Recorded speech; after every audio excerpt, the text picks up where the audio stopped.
Jamaah tabligh adalah akidah yang benar, harus tahu. Jamaah tabligh itu tidak berbeda dengan kita di dalam urusan keimanan dan akidah. Dan saya punya guru jamaah tabligh rata-rata. Tapi ada sisi lain, lihat ada orang menganggap picik kepada jamaah tabligh itu salah. Memang ada satu kemiripan bajunya. Bajunya sunnah, jamaah tabligh berjenggot, itu sunnah. Memang ada orang suka mencaci maki pakai jenggot ya. Hati-hati, jangan dong, dasar jenggot, si celana cingkrang. Hati-hati, celana cingkrang itu yang benar. Jadi termasuk jamaah tabligh memang termasuk berusaha untuk mengamalkan sunnah Nabi, termasuk dari syakal bentuknya. Mereka pakai imamah, bagus. Kemudian dia ini, dan berani mereka itu, lihat. Kemana-mana nggak ngerepoti orang, nggak pernah tanya berani bayar berapa ke saya. Ada orang salah paham, kita pernah suruh membantu ngusir. Kenapa? Buya ini ada akidah sesat nih, suka bid'ain. Mana? Ini. Kita datangi jamaah tabligh, bukan. Jamaah tabligh nggak suka bid'ain. Kalau suka bid'ain keluar. Pernahkah sebagai jamaah masjid kita pernah dapat informasi masjid kehilangan jam atau kehilangan mimbar ataupun juga kehilangan kotak infak yang ternyata pencurinya itu adalah jamaah tabligh? Secara jujur, pernah? Tidak pernah kita dengar yang semacam itu. Justru mereka menjadi wakil-wakil kita untuk mengibarahkan masjid yang pada saat dengan kita sibuk dengan urusan kita masing-masing, ternyata dengan mereka sudah berada di rumah Allah Jalla wa'ala. Mereka sudah menjadi wakil kepada kita untuk mengimarahkan rumah Allah Jalla wa'ala.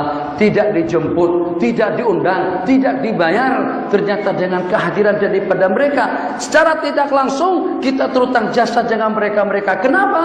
Sebab mereka yang turun ke dusun-dusun, mereka yang berkempen atau yang berdakwah kepada orang-orang di pelosok, di pedalaman. Tutu guru tidak ada.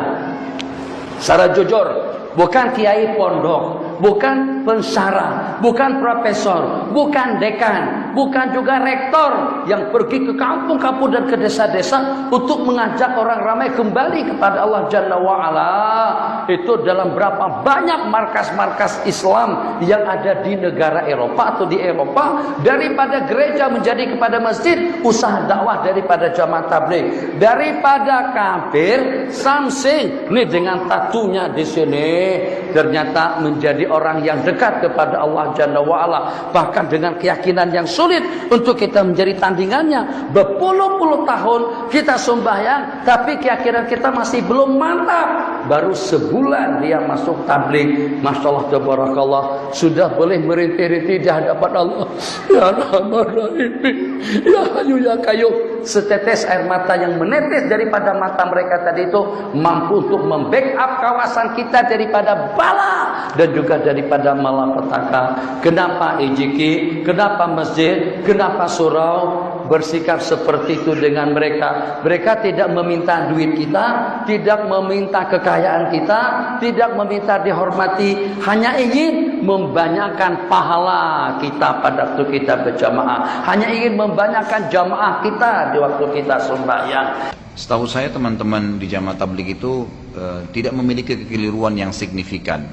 Artinya apa yang mereka lakukan positif saja. Mengetuk rumah orang untuk mengajak ke masjid itu hal yang biasa. Itu tidak ada pelanggaran di situ. Bahkan Abu Hurairah radhiyallahu anhu ya, dan Abdullah bin Umar mengerjakan itu. Ada sahabat yang mengerjakan itu. Mereka kalau jauh sebelum waktu sholat, mereka memang keliling rumah-rumah kerabatnya, dipanggil-panggilin sholat, sampai ke masjid sudah azan, gitu kan?